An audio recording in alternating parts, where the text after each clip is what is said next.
Are you creating social media content and not sure if it's working?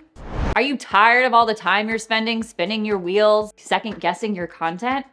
Well, my friend, you need a social media strategy.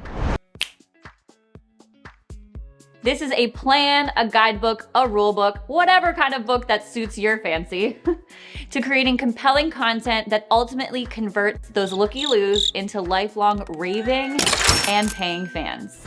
The first part of a successful social media strategy is goals. This means that you have to start with the end in mind. And how do you do that? Simple. Start with a SMART goal. We love a good acronym around this part of the internet. So what does SMART stand for? It stands for specific, measurable, attainable, relevant, and time-bound. That last part is crucial. A lot of us don't want to put time around our goals.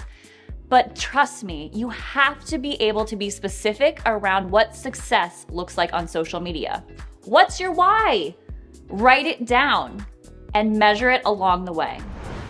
The next piece is, of course, understanding where your audience is.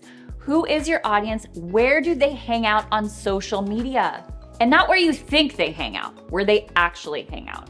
So you might have to do some market research. Ask your current customers, clients, and other people that you believe is your ideal target market. Not sure what your ideal target market is? You're gonna wanna develop a persona, or some people call it a customer avatar. Now, don't forget about tactics. This is the meat and potatoes of your social media strategy. It's what you're gonna put together to amplify your reach. This means thinking about algorithms, what's at play, what's trending, but also making it authentic to you. So is it video content? Is it carousel content? Is it reels?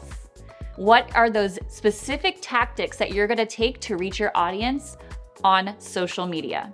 On social media, you have to have a conversational tone and voice. It's imperative that you remember that your voice should match your other digital footprints, like your website, your email newsletter. Otherwise, it'll feel very disjointed from a branding perspective. However, social media is very conversational, so have some fun with it. Play with that tonality a little bit. But remember, if there's a crisis comms moment or something like that, your tone is gonna wanna change. But for the most part, keep it light, keep it fun, keep it snappy. Every good strategy has content, buckets, themes, pillars, whatever you wanna name it. Silos that have all of the different types of content you're gonna be creating at a very high level overview.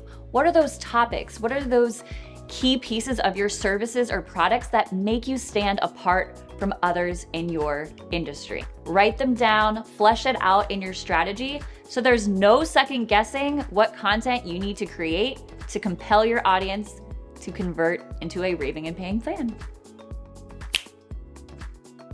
Social media is supposed to be social. Be willing to have a conversation with your audience on these platforms. And a great way to do that is create some do's and don'ts when it comes to your community management.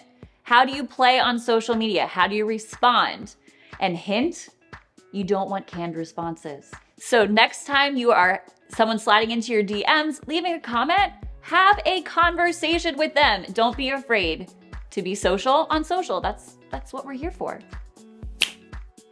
Keep it simple when it comes to your content creation toolbox. All you really need is a smartphone, tripod, and natural light from a window to create compelling content for social media success. Again, keep it simple. I personally love organic social media content. That being said, you do have the option to pay to play. However, it does change all the time, so I always recommend outsourcing it to a professional who specializes in those paid ads.